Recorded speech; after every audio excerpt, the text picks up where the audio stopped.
Alright YouTube, it's been a while since I made a video. This video is just going to kind of be an update on things. We'll give you an update on the powerstroke. I've done some to it. It's been kind of struggling with that front panel, but I'll tell you about that in a minute. It is Sunday, October 26th. It's the date. Always like to let everyone know what date I'm actually making the video. Sometimes they don't get posted till later, but this one will get uploaded today. First thing I want to show you that we've been doing around here, we got a Harbor Freight one-car garage. Actually, it's just a tent, but they call it a canvas garage. And I just wanted to, if anybody's interested in one of these things and wondered if they're worth the money, I just wanted to show it to you. They're pretty decent for the money. This one, I think it's a 10 by 16.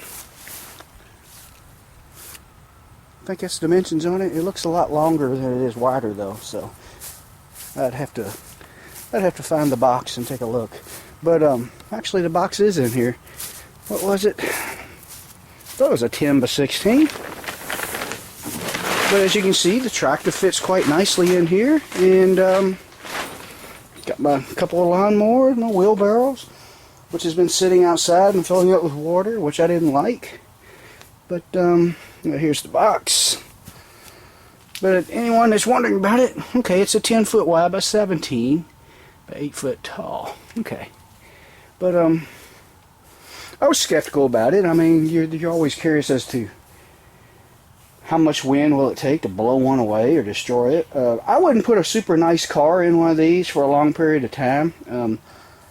Maybe as temporary storage while you're doing some work in your garage and you don't want to get your car dirty. But yeah, I wouldn't leave it out here to where there's a chance of severe weather getting to it. But the stuff I've got in here, if something that bad did come through here, I'm not too worried about it. Which they give you pretty decent anchors. They're about 2 foot long corkscrew type anchors. They got eyelets on them. You see right here, they give you little cables to tie to it. The canvas cover kind of gets pulled tight by ratchet, kind of like ratchet tie down things that come with the kit. Pretty much everything comes with it. I would anchor it better if I would have wanted it for more permanent storage, but for this is hopefully temporary. Knowing me, I'll leave it up till it starts falling apart. I think what usually happens to them if they don't get destroyed by really, really bad weather is the canvas, the sun will dry rot it and it'll start tearing on me. But for now, you know, I don't have to stuff my tractor in this little shed, which also needs to be tore down. It's rotting away. But I don't know if I told you, 129 off. So I gave $179 for it, $190 after taxes. So for temporary storage, it's not bad. So anybody who has been considering getting one but didn't know if they wanted to go that route, here it is. Here's what it looks like. Trying to think of other things to tell you about it. Just kind of showing you how it's all put together. They give you all the bolts and brackets. Everything goes together.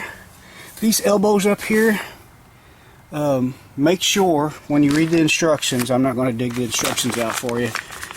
If you flip it one way or another, the dimensions are different because of the way it's bent. So make sure you put them all on the same way. Probably doesn't matter which way, just make sure they're all on the same way. Because let's say this side is on this way and the other side I had it flipped upside down.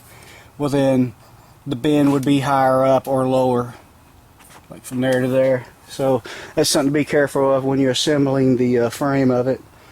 But actually, once it's anchored down, and they also give you braces that slide into these pockets right here, and they're clamped to the poles right there. And you can see how they're clamped in the middle. Another steel brace goes through another pocket, so on and so forth. But really, I kind of like it. It's kind of cool. For the money, it's a good way to store your stuff.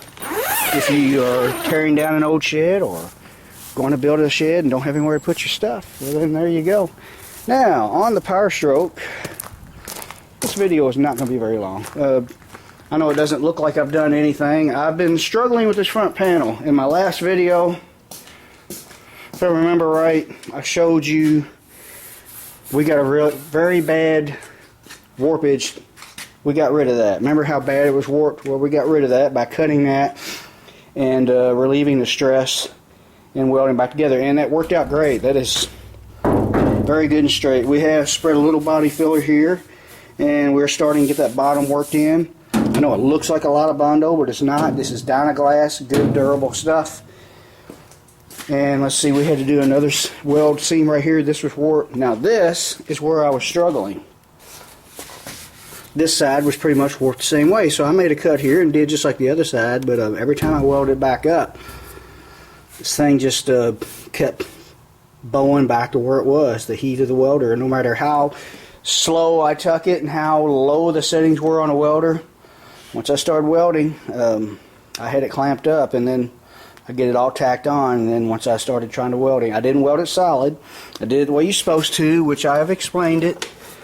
See, I got a panel right here. Say this is a seam.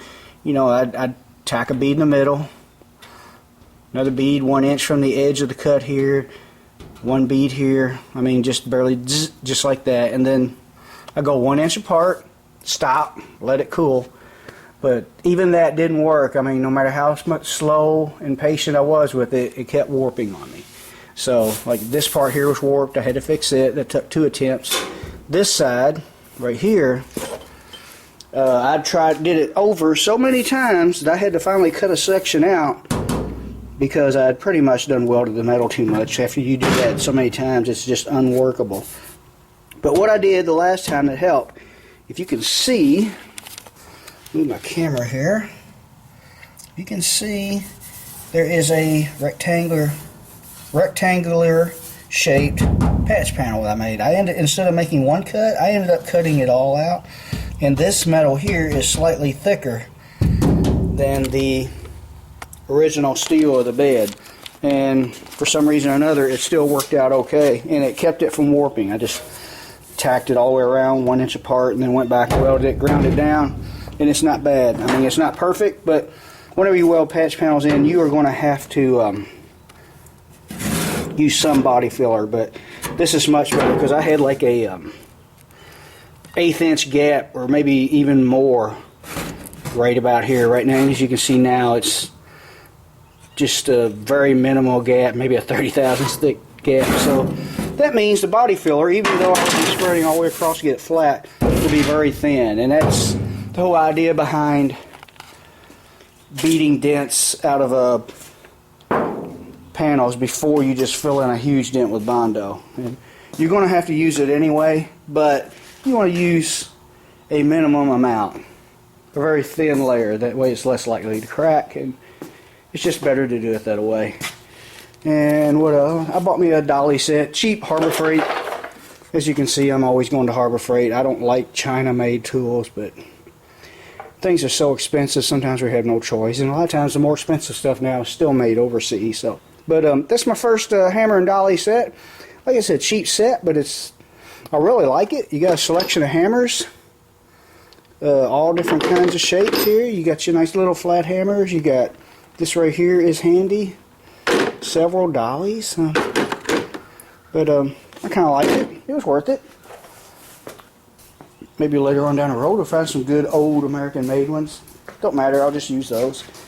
But that's pretty much all. I think I showed you how I got this rail straight. It needs to be covered.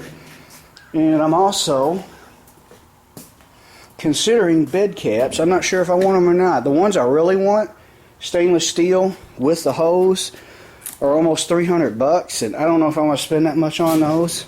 And the thing about bed rail caps is you buy them to protect your paint, but there are some bolt-on ones, which I'm not sure how they bolt on. I didn't look into it, but most of them are stuck on with adhesive tape, which is very, very sticky, and guess what happens if you gotta remove them? They peel the paint off. So I don't know, I may just end up having this painted and we will be covered with bed liner, maybe from, let me get over here where you can see, the bed liner will go from this body line down, then paint over. I don't know, I may get the cheaper vinyl caps, I'm not sure yet. But like I said, when when I do haul something in this truck, I plan on being very careful. But it's not me denting it that I'm worried about. Whenever someone helps you load something, they tend to throw it in there like it's a farm truck or something. And when this truck is done, it will be anything but that. It's going to be a nice truck, and I'm going to baby it. It's the hardest work it's going to be doing is pulling the trailer. But let's see what else. Oh yeah, and of course I'm going to try to make this side look as good as I possibly can get. But it's going to be covered with bed liner. Probably, yeah, from here on to about here. And then that way, when you look between, and this will be painted, which I'll smooth it out, and it will be painted from here to here and bed liner from there to the other side at that seam.